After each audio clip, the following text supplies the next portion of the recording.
हे दोस्तों, welcome to today's explainer. अगर आपके इंजीनियरिंग फिजिक्स के एग्जाम्स आने वाले हैं और क्वांटम फिजिक्स का नाम सुनते ही थोड़ा डर लग रहा है, तो टेंशन लेने की बिल्कुल जरूरत नहीं है। मैं यहाँ एक दोस्त की तरह आपकी हेल्प करने आया हूँ।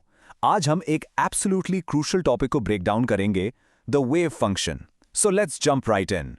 ओके, क्वांटम वर्ल्ड की इन कॉम्प्लेक्स बातों में जाने से पहले एक बहुत ही सिंपल बट फंडामेंटल सवाल पूछते हैं। आखिर एक वेव ट्रैवल कैसे करती है? एवरीडे ऑब्जेक्ट्स या एनर्जी आगे कैसे मूव करती है? थोड़ा सोचिए इस बारे में। इसी दुनिया में किसी भी वेव को आगे बढ़ने के लिए या प्रोपगेट करने के लिए किसी न किसी वेरिएशन या लगातार चेंज की जरूरत होती है। जैसे पानी की वेव वाटर फ्लो के वेरिएशन से आगे बढ़ती है। साउंड वेव्स मेरे मुंह से आपके कानों तक कैसे आती हैं? एयर पार्टिकल्स के लगातार कंप्रेस और रिलीज होने से। और लाइट का क्या? लाइट प्रोपगेट करती है इलेक्ट्रिक और मैग्नेटिक फील्ड्स के वेरिएशंस के through. And here is the big aha moment guys. जैसे लाइट को इलेक्ट्रिक और मैग्नेटिक फील्ड्स चाहिए मूव करने के लिए, वैसे ही क्वांटम दुनिया में जो मैटर वेव्स होती हैं, उन्हें आगे बढ़ने के लिए भी एक वेरिएशन चाहिए। और वो वेरिएशन आता है द वेव फंक्शन से। बिना वेव फंक्शन के उन चेंजेस के मैटर वेव आगे प्रोपगेट कर ही नहीं सकती। तो आखिर ये वेव फंक्शन है क्या चीज? वेव फंक्शन, जिसे हम ग्रीक लेटर साई से डिनोट करते हैं, एक ऐसी हिडन क्वांटिटी है जिसे हम फिजिकली अपनी आंखों से देख नहीं सकते। जैसे एक मैग्नेटिक फील्ड को हम सिर्फ फील कर सकते हैं, वैसे ही वेव फंक्शन बेसिकली एक इंजन की तरह है जो स्पेस और टाइम में पीरियोडिक वेरिएशंस क्रिएट करता है ताकि क्वांटम मैटर वेव्स आराम से प्रोपगेट कर सकें। लेकिन मैटर वेव्स ना अकेले ट्रैवल नहीं करती। यहां आता है एक और बहुत जरूरी कॉन्सेप्ट जिसे हम वेव पैकेट कहते हैं। हिस्ट्री में डी ब्रॉगली और श्रोडिंगर के बीच एक फेमस डिबेट थी।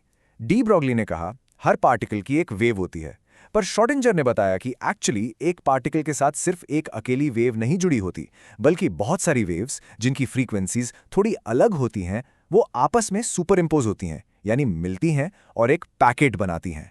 ये वेव पैकेट ही एक्चुअली एक मूविंग मटेरियल पार्टिकल को रिप्रेजेंट करता है। एग्जाम पर्सपेक्टिव से इसका मैथमेटिकल नोटेशन समझना एब्सोल्युटली क्रूशियल है। अगर वेव एक सिंपल 1D स्ट्रेट लाइन में ट्रैवल कर रही है, तो हम इसे psi of x and t लिखते हैं, जहां x आपका स्पेस है और t टाइम है।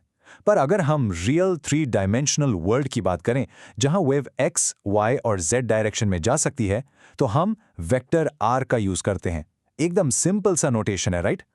Alright, let's move to the next part, the math demystified and finding physical significance. Exam में क्वेश्चन ऑलमोस्ट हमेशा आता है, पर दोस्तों द रियलिटी इज इस अकेले वेव फंक्शन यानी साई का एक्चुअली कोई डायरेक्ट फिजिकल सिग्निफिकेंस नहीं होता। सोचो क्यों? क्योंकि मैथमेटिकल टर्म्स में ये कॉम्प्लेक्स क्वांटिटी है।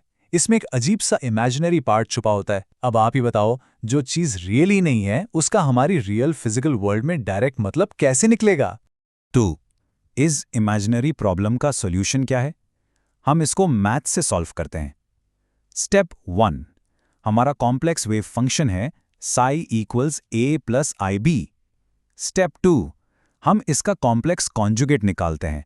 इसका मतलब बस इमेजिनरी पार्ट का साइन फ्लिप कर दीजिए, प्लस की जगह माइनस, तो ये बन गया a minus IB।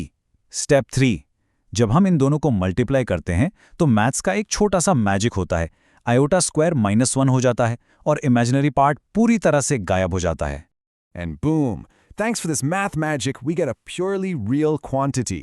Wave function को उसके complex conjugate से multiply करने पर हमें एक actual value मिलती है, जिसे हम अपने physical world में measure कर सकते हैं, observe कर सकते हैं और finally जिसका कुछ sense बनता है। Moving on to our final section, understanding probability density. अब आप सोच रहे होंगे कि ये real quantity बताती क्या है? चलिए इसे एक relatable finding such an analogy से समझते हैं। Imagine कीजिए 2 situations। एक तरफ एक छोटे से एरिया में 1000 लोग खड़े हैं।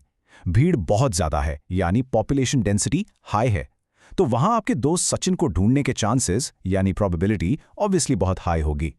दूसरी तरफ एक मैसिव ग्राउंड में सिर्फ 2 लोग हैं।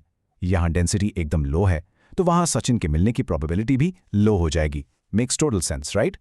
यही एग्जैक्ट कॉमन सेंस हमारी क्वांटम वेव्स पर भी अप्लाई होता है।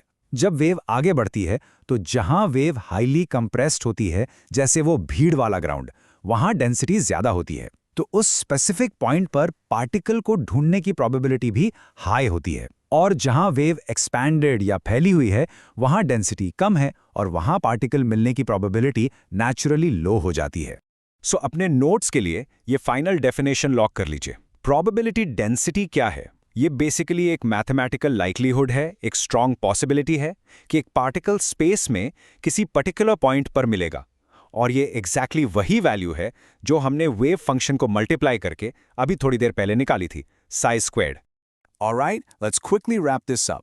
जैसे एग्जाम से एक रात पहले आपका बेस्ट फ्रेंड आपको रिवाइज कराता है, चलिए क्विक समरी देखते हैं। फर्स्ट, साई का वेरिएशन ही मैटर वेव्स को प्रोपगेट कराता है। सेकंड, अकेले साई का कोई फिजिकल मीनिंग नहीं होता क्योंकि वो कॉम्प्लेक्स है। थर्ड, उसको उसके कॉन्जुगेट से मल्टीप्लाई करके हमें फाइनली एक रियल वैल्यू मिलती है। और फोर्थ, वही रियल वैल्यू यानी साई स्क्वायर्ड प्रोबेबिलिटी डेंसिटी होती है जो पार्टिकल की लोकेशन का चांस बताती है। सेट। जाते जाते मैं आपको इस थोड़े माइंड बेंडिंग सवाल के साथ छोड़ता हूं। अगर इस क्वांटम वर्ल्ड की पूरी फाउंडेशन ही सिर्फ प्रोबेबिलिटी और चांसेस पर टिकी है, तो क्या ऑब्जर्व करने से पहले इस यूनिवर्स में कुछ भी 100% सर्टेन होता है? सोचते रहिएगा इस बारे में। अगर आज के इस एक्सप्लेनर से आपके कॉन्सेप्ट्स क्लियर हुए हैं और एग्जाम का डर थोड़ा भी कम हुआ है, तो इस चैनल को अभी सब्सक्राइब कीजिए और अपने सभी कॉलेज ग्रुप्स और दोस्तों के साथ इस एक्सप्लेनर को जरूर शेयर करें। Keep learning, keep growing